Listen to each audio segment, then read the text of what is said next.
Hoje nós convidamos para vir ao nosso estúdio Dr. Lucas Villa, advogado da família de Fernanda. Como é que a família de Fernanda está vendo tudo o que está acontecendo, os últimos fatos?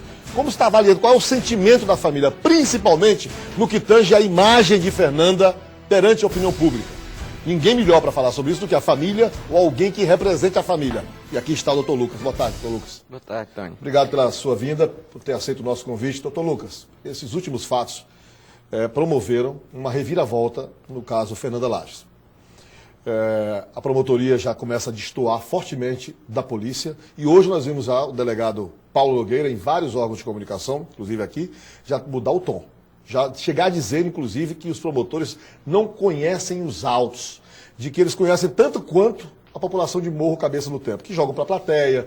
Ninguém nunca tinha ouvido o delegado Paulo nessa contundência, em função dos promotores terem lá dito que ele era suspeito, segundo eles, por ter uma filiação partidária.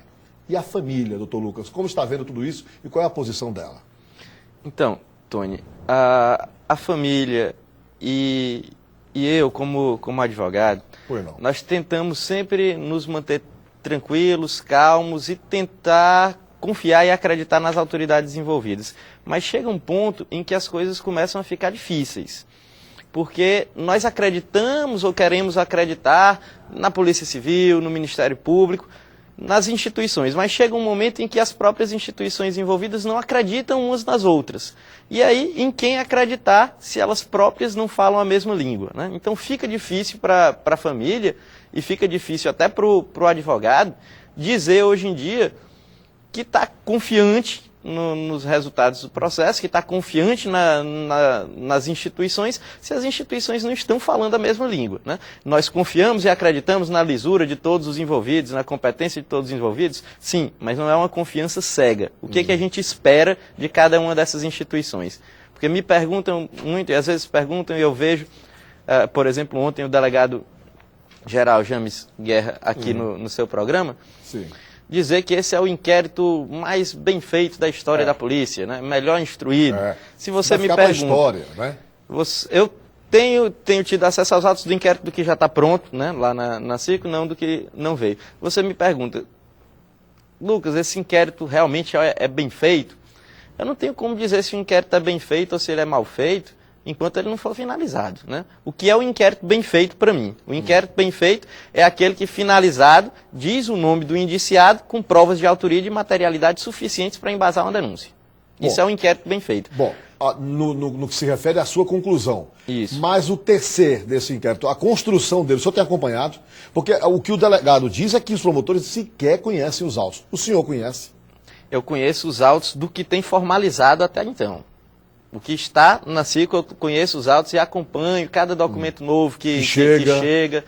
Tenho manuseado muito, inclusive feito vários pedidos nos autos, né, de diligências, vários deles já deferidos pela polícia e realizados, alguns deles ainda pendentes, né, de solução. Por exemplo, já viu os promotores em algum momento solicitar algo e não ser atendido? Por exemplo, solicitar depoimentos de pessoas, querer qualificar algumas provas e ver um posicionamento contrário da polícia. O senhor já acompanhou algum caso nesse sentido? Não, de solicitação de natureza verbal, não vi nenhum pedido ser negado, né? Certo. Agora, tem pedidos lá que ainda pendem de apreciação, né? Por exemplo, não entrando muito nesse conteúdo, embora todo mundo que fale desse assunto fale do conteúdo, né? Me preocupa, outra coisa que me preocupa é isso aí, porque o inquérito já está, até certo momento, estava sendo mantido o núcleo do inquérito, agora parece que a coisa está se devassando.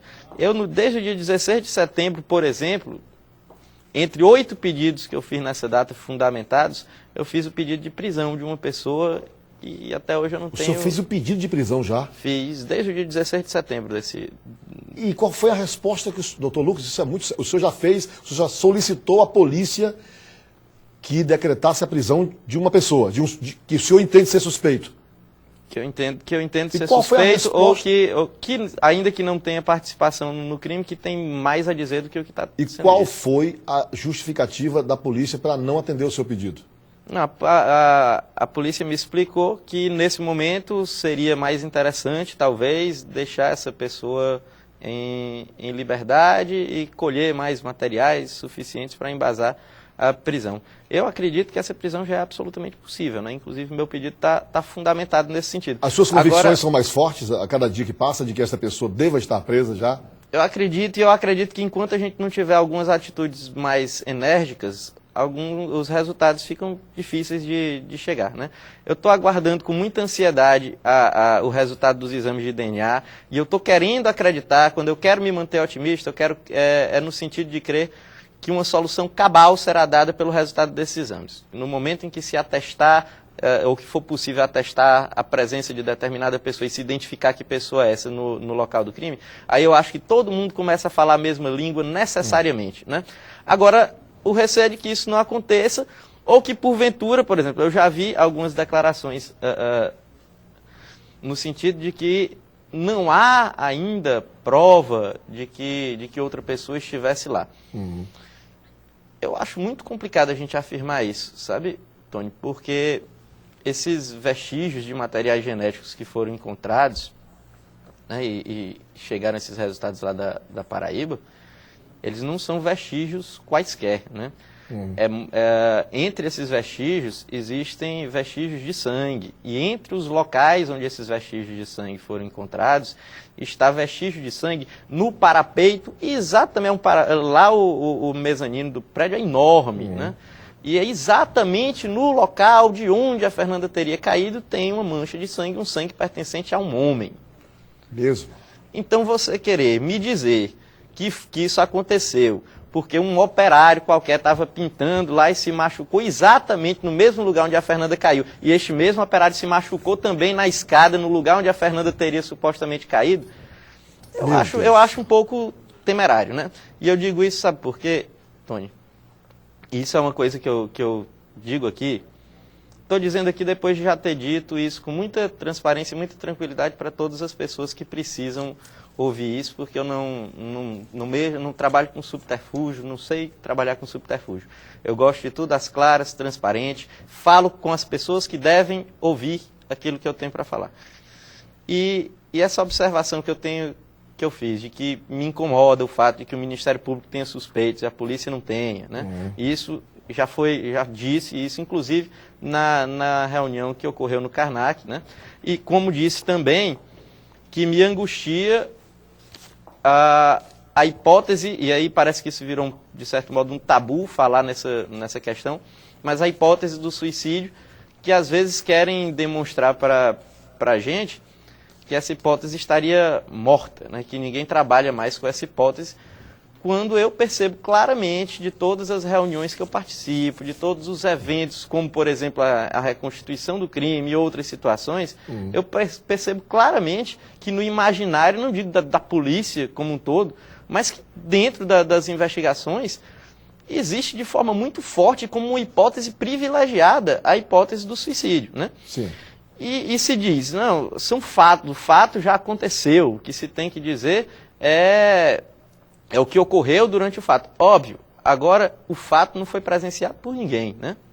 Então a gente não tem fato, a gente tem relatos de fatos. Inclusive as perícias e provas técnicas são relatos de fatos, né? Okay. E o que eu conheço até agora, a perícia não chegou ainda do local do crime, aliás, outra coisa que me preocupa, né? Porque a gente já está há mais de 40 dias do crime e a explicação era que não chegava por conta dos exames da Paraíba, que já chegaram já há bastante tempo, né?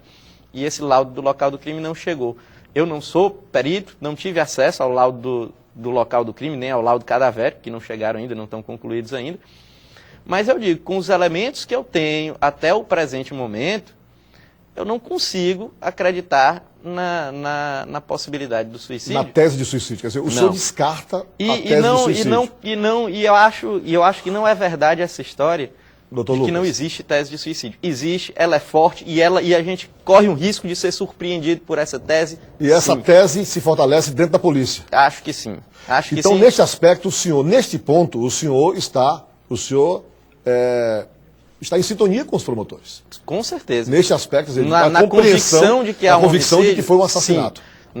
Na convicção de que foi um homicídio. E mais, Tony, essa observação minha, porque alguém pode dizer, tudo bem, para a família é difícil reconhecer um suicídio, porque a família, isso mexe com o sentimento, é uma opinião emocional, não é uma opinião técnica, né? Porque sempre se diz isso. Quando se fala na questão do suicídio veladamente, se quer dizer que haveriam explicações técnicas e científicas para o suicídio, né? Eu não sou perito, não sou psicólogo, não sou psiquiatra, mas eu sou criminólogo. Eu sou cientista criminal, eu trabalho não só com a dogmática penal, mas eu sou professor de criminologia, eu tenho formação nessa área, conhecimento sobre psicologia criminal, não sou um leigo total falando, né? E a minha opinião sobre isso, com o que eu tenho de conhecimento até então, é uma opinião técnica, não é baseada no sentimento ou na emoção de família, nem de quem quer que seja, né?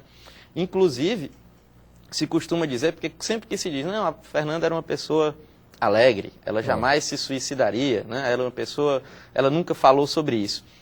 E aí a gente escuta às vezes em alguns lugares que dizem, não, a decisão de se suicidar, ela é tomada num lapso de segundos, ela surge num lapso de segundos.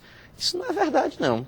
Pelo contrário. O psicólogo chegou a dizer aqui que quem tem essa pretensão, na maioria dos casos, dá sinais. Inclusive pede socorro. É a chamada ideação suicida. Se chama isso em psiquiatria de ideação suicida. A ideação suicida, ela começa a apresentar sinais pelo menos 2 semanas antes do fato acontecer. Que não é o caso da Fernanda. Não é o caso comprovadamente. Doutor Lucas, me tira uma outra dúvida. No que se refere a essa pessoa que o senhor pediu para que fosse decretada a prisão, tem alguma ligação com aquilo que vem sendo dito pelo promotor Eliardo Cabral?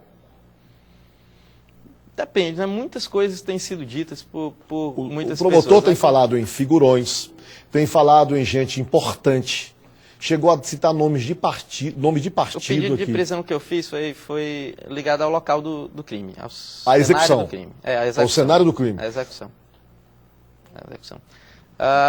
Então não tem uma relação direta.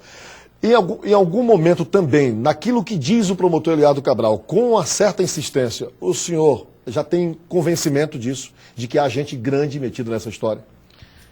Tony, eu não tenho nenhuma prova substancial sobre isso. Eu imagino que todas as pessoas envolvidas nessa investigação são pessoas sérias e responsáveis, né? E imagino que as afirmações que sejam feitas não devem estar sendo feitas à toa, né? O senhor está dizendo então que o doutor Eliardo Cabral, para dizer o que está dizendo... eu espero que ele tenha algum fundamento forte, né? Eu conheço esses fundamentos? Não, infelizmente eu não conheço, até gostaria de conhecer. O senhor não teve essa curiosidade de conversar isso com o doutor Eliardo, assim, mais no sentido mais de tete a tete, para tirar essas dúvidas com ele? Tentei, perguntei ao doutor Biraci, perguntei ao doutor Eliardo, já nos contatos que a gente tem, principalmente na CICO, né? A reunião em que eu tive mesmo com ele, quem estava era o doutor Biraci, mas não me foi, não sei se por questão de segurança deles, não me foi revelada a fonte dessas convicções, né? E nem foi afirmado que existia uma fonte substancial. O que eles sempre dizem é que o papel de investigar é da polícia, né? Que a polícia é que tem que investigar.